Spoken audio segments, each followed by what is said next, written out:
Hello, everybody. It's Marcy again from wavesofcommunication.com with another live video for you.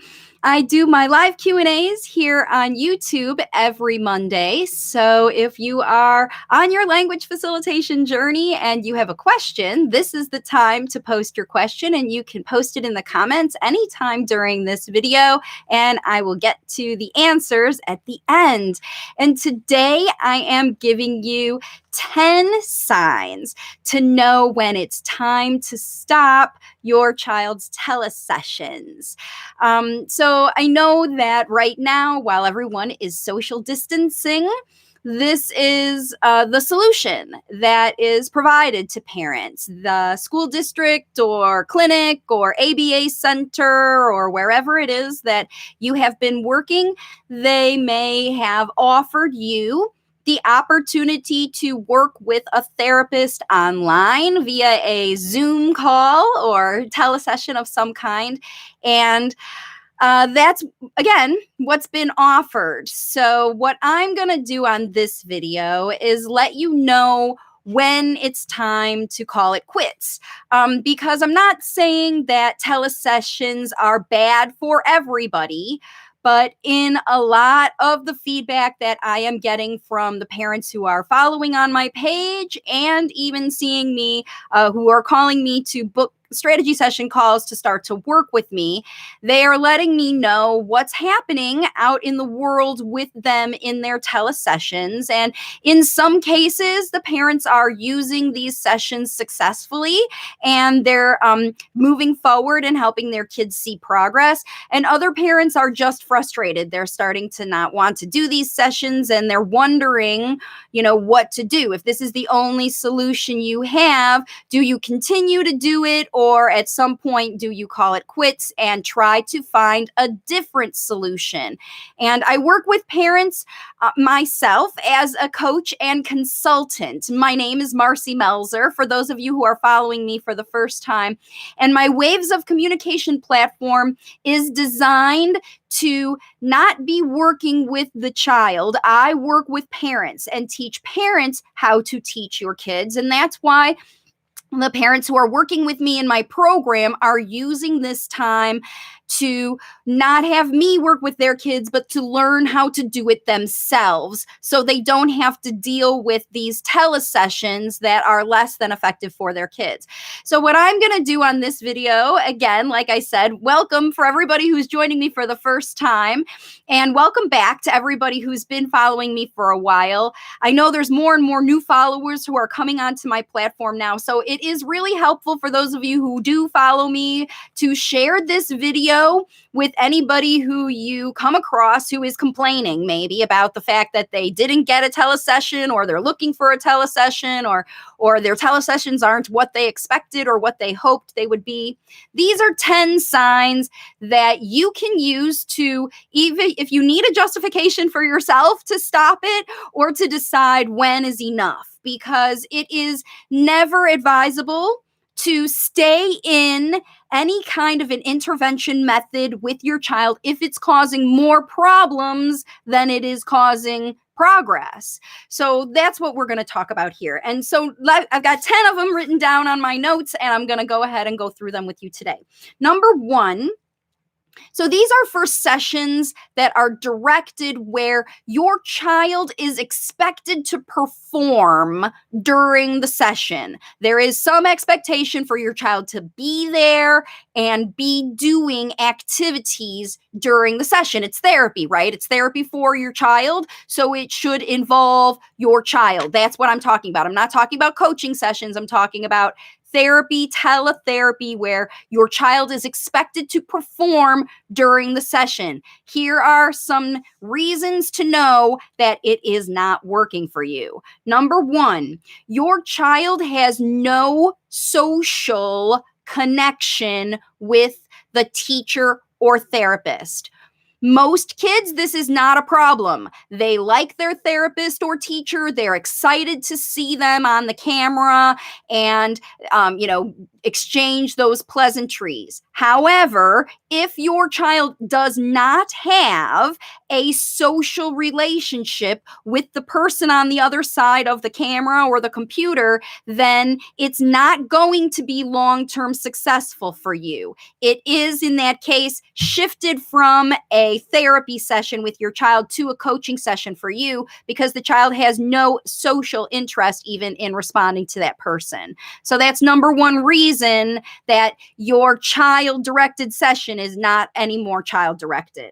Number two, your child, even if they do have a nice social relationship with the person on the other side of the tele-session, they might have a nice social relationship, but they won't attend for any kind of intervention, even if it's fun, intervention for more than 10 minutes of a 30-minute session. If it's a 60-minute session, they should be attending for a third of it. So at least, 20 minutes, they should be able to be engaged, or the rest of that time is potentially a waste. Part of that time, that session, you're going to be using for coaching. So if you split it into thirds, your child should be acting and doing and responding for a third of the session time, however long it is. And then 1/3 of the session time will be for you to ask questions and get coaching for yourself, right? You'll need that because you need to know what to do in between those sessions.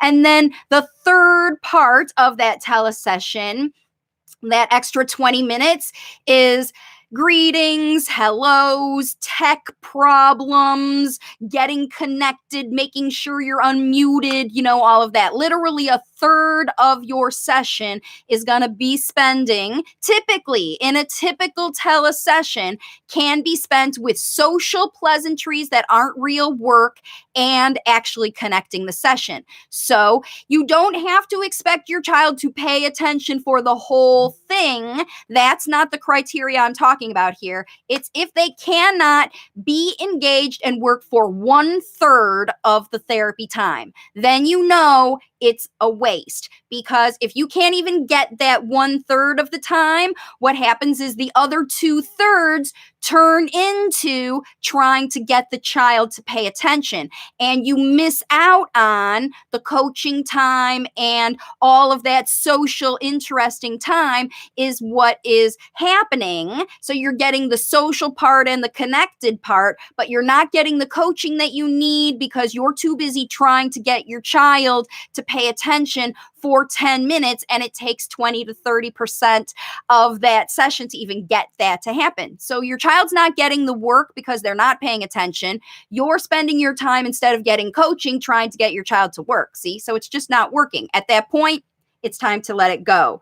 All right. Number 3, the tech is a problem that affects more than a third of your session every session. So if you're spending a third or more of your time connecting, the power goes out, the internet connection is bad, the therapist can't connect, or they're distracted, or you're distracted, or something is going on, that there is a problem with maintaining even a connect line on every session. Some sessions are going to be a wash. If there's a storm or it's heavy usage, that's understandable for it to happen occasionally. Once in every 10 sessions, maybe, that should happen. But if it happens every time, that means that the system isn't set up appropriately to be able to work with you, and you're going to be distracted by the tech problems and tech solutions, and that's what your telesession turns into instead of actually making progress. More problems than progress. So that's the next tip. That was number 3. Number 4, okay? This is when it gets into the tech is working, your child likes the therapist, and you are down to learn everything, but your child does not like the activity that you're being told to have them do, or the therapist is being told. So a lot of times at this stage, if the child isn't paying attention on their own, the therapist may be guiding the parent to do the work for them. This is happening with ABA, where the therapist is watching the parent. They're telling the parent exactly what to do. Hold it like this, put it next to him, say these words, touch the blue one, and it's the do this, say this, the directions that they are collecting data on. Because what they're doing is they're sitting on the other side of the camera and collecting the data, because the data is always necessary for ABA. And the therapist is already expecting you to do all the work, to set up the environment, to put the jobs together, and to move forward and do it. So they're going to be collecting data. I hope they don't make you collect data. Otherwise, I don't even know why they're there, except for just to coach you to do stuff. And we'll get into all that and some of the other reasons. But this reason alone is, if you are not prepared to be a therapist, you're not trained to be a therapist, you are not even used to fighting with your child, because those people at therapy, if they are trying to get your child to do something that they don't like, they don't want to do, it's not their favorite, it's a less preferred activity, the work part, right? Because these therapy sessions, the therapists are going to still be responsible for making some work happen. And if the work they're used to doing with your child doesn't like, they have reinforcers, or they're giving them breaks, or they're doing whatever to try to get your child to do that. And they are trained in how to get kids to do things that they don't want to do. Parents are not trained in that. They're not trained. You will be stuck being told to use bribes and things that you are compromised on, because therapists can use reinforcers that parents don't have the luxury of using. They can use M&Ms or treats or things like that, but you can't get into the habit of giving your child those kinds of treats in your household every day, because they don't know when is ABA time to get those treats or not, and you'll be using those candy reinforcers and food reinforcers more than you want to. So it's very, very important that if the therapist continually gives you jobs that your child does not like, and you're having to bribe or whatever them to do those jobs, you need new jobs from that therapist. And if they're not willing to change, then it's time to stop, because you are creating more problems in your household trying to get their work done their way so they can collect data. And that's not your responsibility as a parent. Your responsibility for a parent is to teach your child things they can use to move forward in the future, not to do somebody else's work for them. So if the therapist is making you do their work their way with their strategies, and your child doesn't like it, that's a reason to quit. It's not worth it to try to get your child to like doing and to change. If you're going to change anything, change to make things in a positive way, not in a negative way. That's the most important, right? So that was really number 4 and 5 together, because number 4 is, it's a big red flag if your child doesn't like the activity, but it's also a big red flag if you don't like it. So a lot of parents who have ABA, even who used to have ABA in their house, will leave the ABA therapists to do the prompting and exchange-based stuff and repetition drill, and leave them alone. ABA therapists who are used to letting kids cry out their dissatisfaction with wanting to do things, parents don't like to do that. So they will maybe on camera be expected to sit and watch their child cry or throw a tantrum and lure them back with their reinforcer. And because that is what the therapists do. Instead, this is true for ABA for sure. They will make you not respond to your child when your child refuses the activity, because in ABA, that says that your child is trained to you are training your child to use that behavior again to get out of the hard work. And the truth is, your child doesn't want to do the hard work, and you need to get them out of that hard work anyway. They're using that behavior to ask you for help, to get them out of that. And parents want to help their kids get out of things they don't like, not force them to do things that they don't like. It doesn't feel good for parents. They do it every day because they are told by therapists to do it, but they don't like it. It doesn't feel good to them. It doesn't feel good to their kids, and they're doing it because. Now is your opportunity to say no to that. If your therapist is telling you to do anything that you do not like to do, just say no. No, I'm not going to do that. You need to give me something different. I don't feel good about that. I don't like how he responds. I don't like how I am responding. And you either get new or stop.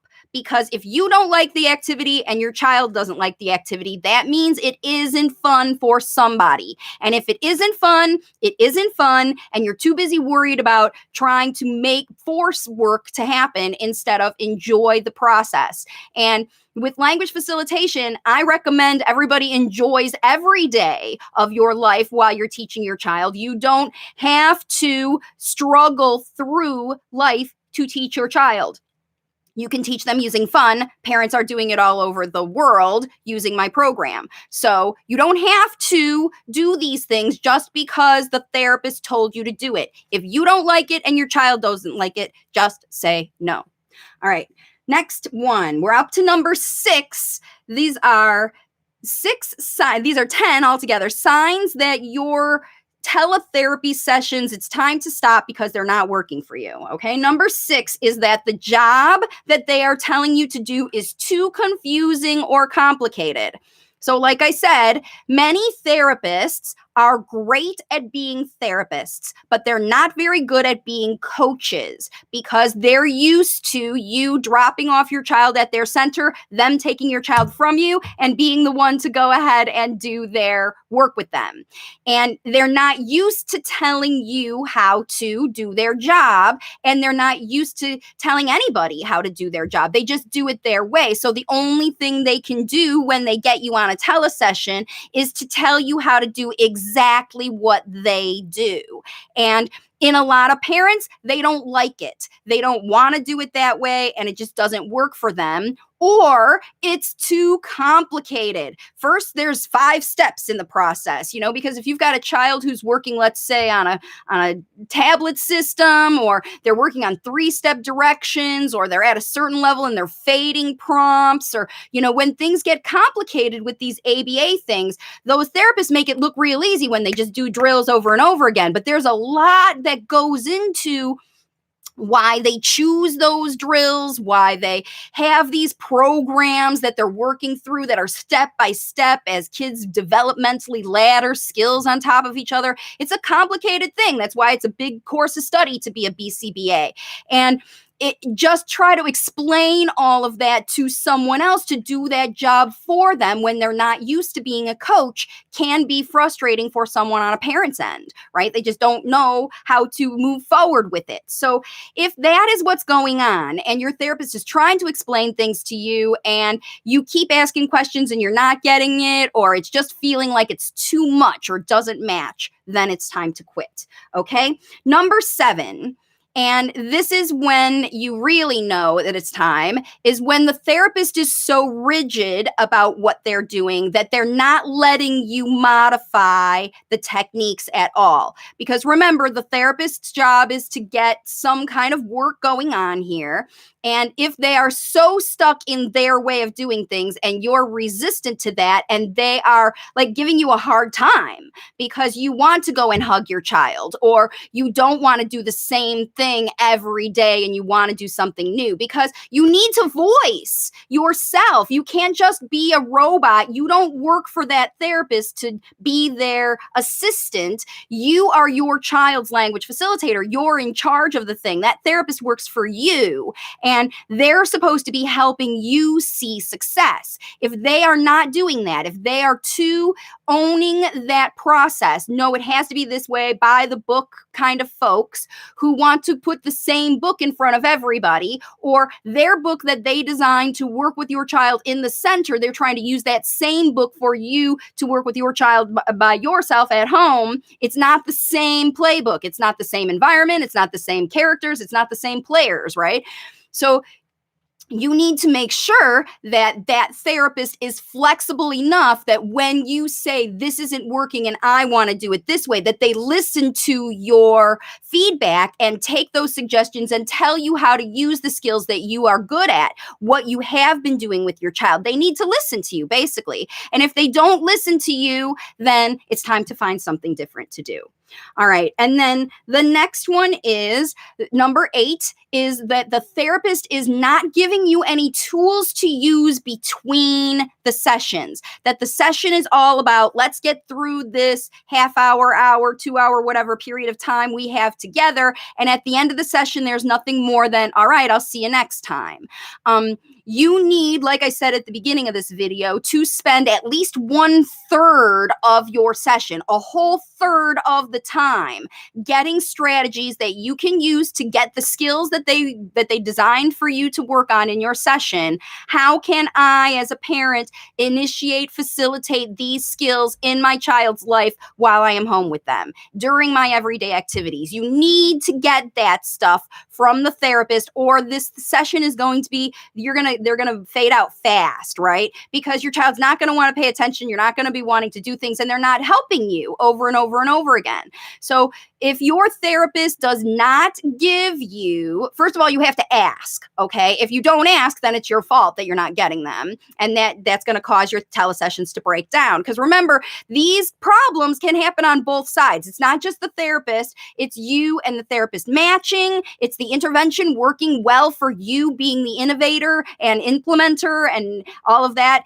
along with your therapist, using your therapist as a team member when you're doing this kind of stuff, because you're responsible for ultimately getting your child to do any kind of work with this session. It's not going to be, especially if you have a young child, unless you can leave them in the room by themselves and they pay attention for the whole entire time, then you wouldn't be watching this video, because it would be working successfully for you and you would be hearing your child make improvement. And that I know is happening with some families, but I also know that probably the vast majority of them, it's not working out in one way or another, because therapists are not trained to be working with families with Tele-Sessions. That's why the insurance industry stopped paying for Tele-Sessions, for ABA and therapy, and they had to redo the rules to pay for them, because the therapists and teachers or parents were chatting and having, whatever. No work was getting done in the sessions. No progress was being made, and all the data was just, like I said, it wasn't real data about real improvements. So even the insurance companies stopped paying for Tele-Sessions, and now they have to pay for them because there is no alternative. There are no clinics open for people to go to. But just because they are allowing people to do it does not mean that it is effective already. Like I said, it was already determined in a lot of cases to be used ineffectively. So you want to make sure, if you are in teletherapy, that it is successful, or stop wasting your time and find something new, right? Okay, so the therapist is not giving you tools. That's number 8 in between sessions. And number 9 is you're dreading the session, right? If it's annoying, if you, for whatever reason, when it's coming up to be time, oh no, in half an hour, it's time to log on to get on with teacher or therapist or whatever again, and you're dreading it because, for whatever reason, it doesn't matter why you're dreading it. If you don't like the therapist, if your child doesn't like the therapist, if the therapist doesn't like your child, if your child doesn't like the work, if whatever reason you are dreading it, then you're already in the mindset where you're not going to see improvement during that session. If you're dreading it going in, you're not in the right mindset to even help your child learning it. And you got to figure out why that is. Why are you dreading it? And maybe it's time for something different, okay? And then number 10 is that, and this is the big reason, the number 1 reason, even though I'm saying it in number 10, reason that parents should consider stopping Tele-Sessions because your resources that you have, the only thing that you have going for you to teach your child is being compromised by those therapy sessions. And it could be your time. So it just happened to me. I've got a family who's working with me in my program, and they're in my lifetime program, and I have a weekly meeting where they're able to come in and check with me and get strategies to update whatever they're doing at home. I tell them how to teach whatever they need to teach and give them the strategies and how to do it. But this mom's child's telesession with her ABA therapist is happening at the same time as my sessions, and she's sending me questions and whatever. She didn't have any control over what time of day she was allowed for therapy, and she's not finding a lot of success with that therapy, but she had to miss my meeting because her therapist said, you've got to choose my telesession over your coaching session because it's the only time I have. I've got to see a lot of kids. And, that's what I do. I have a regular time for my sessions. So this mom had to make a choice over, does she do the telesession that she's not feeling is really effective for her child, or does she get coaching from me that she is seeing results with? And she's having to compromise her own coaching because she doesn't want to give up this telesession for her child. She's still riding it out to see if they're going to work out for her. But I have a feeling it won't be very long that she'll be abandoning those sessions and replacing them with time with me. The other thing that these sessions are taking from many parents is your money. They are charging your insurance. So your insurance is paying for them. You are paying co-payments for these things out of your deductible or co-payment for whatever it is. If your insurance is covering your ABA therapy, unless you are getting early intervention or 100% free stuff, even if they're billing your Medicaid, it is still taking a hit on your healthcare, and you are potentially not using those funds, those out-of-pocket funds that you are paying for your copays for these ineffective therapies when we don't even know when therapy is going to open back up. This isn't a temporary fix anymore.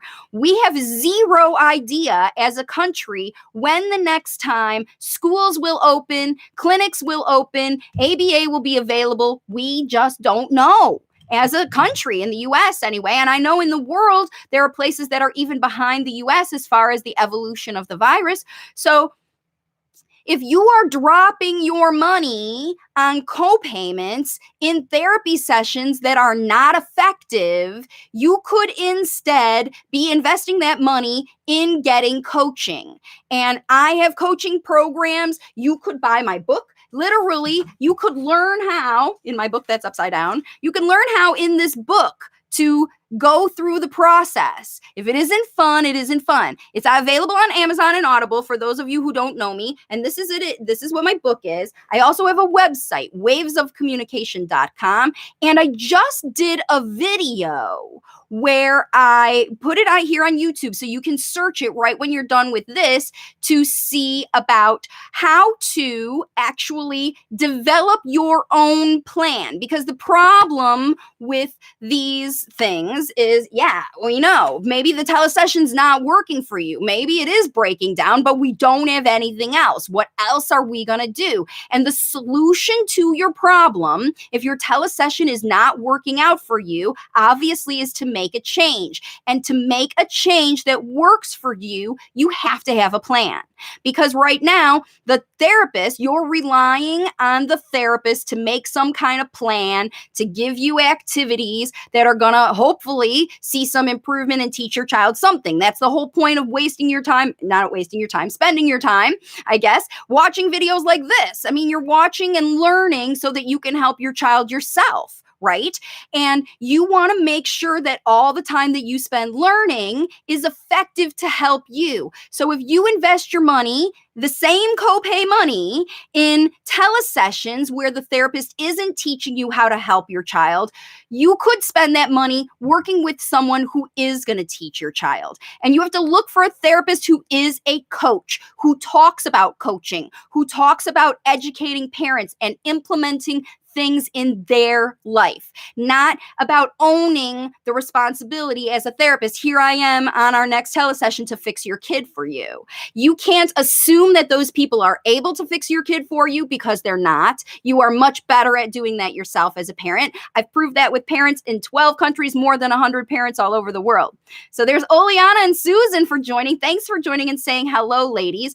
If you are watching live, and you have a question, you can go ahead and put it in right now. A lot of people haven't been asking questions, so I've been trying to come up with these videos to give you solutions to the things that I see out on Facebook. I'm seeing a lot of parents in groups who are complaining about these sessions, who are not happy, who are worried that that's all they get and they don't know what else there is. And I'm here to tell you on all the videos in my Waves of Communication platform, here on YouTube, over on Facebook, even on Instagram, I am doing my best to share with parents the resources you need to make your own plan. So here on YouTube, you can just scroll down. It's in the past week or so, maybe 2 weeks, I did this video with 7 steps, 7 tips to help you create your own language facilitation plan that works for you, that you feel good about, so that you can make progress.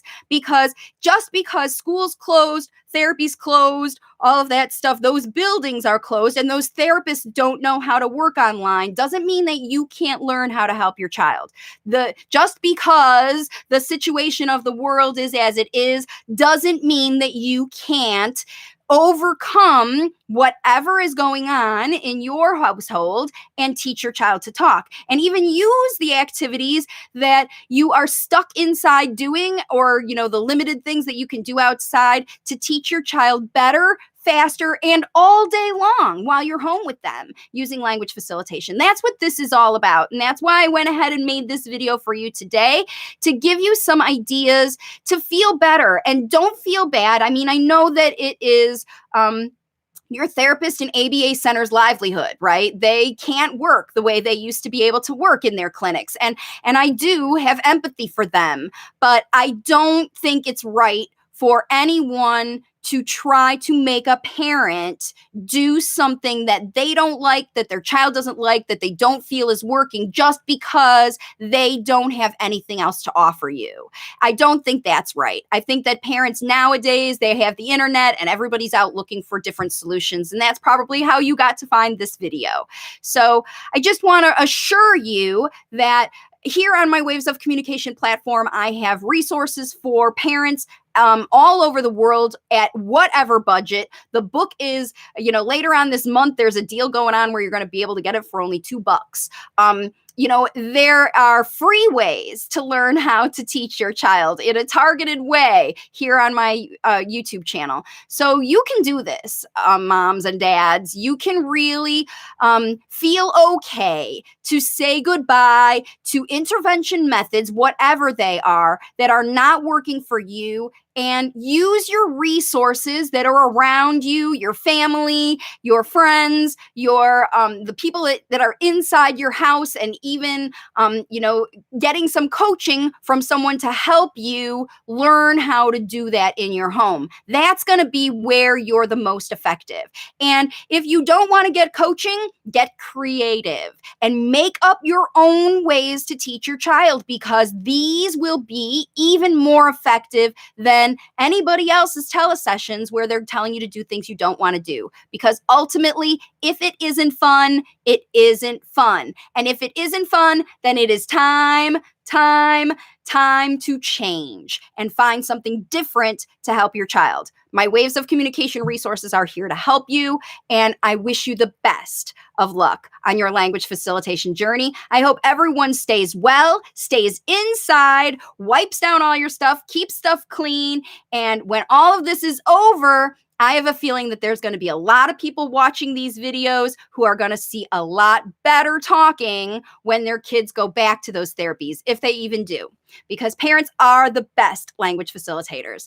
Parents all over the world are proving it, and you can find the same results yourself if you take action. But if you sit around and watch videos and don't do anything and stay with interventions that you don't like and that you don't feel good about, then you will remain stuck. And I promise you, most of the people watching this video are gonna remain stuck. You're not gonna wanna change. You're gonna wanna stay doing what you used to do. You're gonna continue to wanna struggle and fight and pull words and language out of your child, and it's going to break down. The more you struggle and fight with it, fighting the change, the harder it's going to be. But if you embrace the change that's happening now in your household, with your child, with your whole attitude about this whole process, and do something that you enjoy, find strategies that you like, you will enjoy the process. And before you know it, this isolation time will be over and you will be able to bring your child out with more language.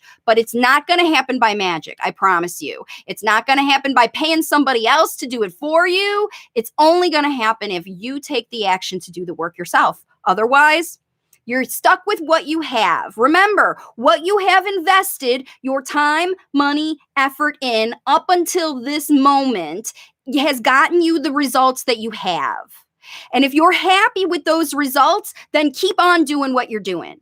But if you are not, if you weren't happy with the results before the isolation and you're certainly not happy with what's going on right now, now is your chance to make a change. There is resources available for you and opportunities abound. It's not a time of restriction. It's a time of expansion. So think about it from that perspective and you will see improvement. It's your choice. You can remain stuck in the same, trying to make the old things work in a new world, or you can move into the new world and do things your way, the way you like, the way that is fun for you and your child. And I promise you, the New World way, you're going to enjoy the process and you'll see more progress too. You just wait and see, give it a try. The only way you'll know is if you give it a try. All right, then, enough lecturing for today. This whole clock thing came up for me, and I just was really worried about, I don't want parents to miss this opportunity that you have home with your kids with intervention methods that don't work for you. Own your voice, own your responsibility to teach your child, and get it done. And that's it. I'm here to help you. Hopefully, I'll see you all on my next video, which will be over on Facebook at 2 p.m. Eastern on Thursdays. I do live Q&A and also info sessions over there. And I'll be back here next week on Mondays at noon Eastern time with more information and answering your questions. So thanks again for joining me today, everybody. Have a great week, and I'll see you all on my next video.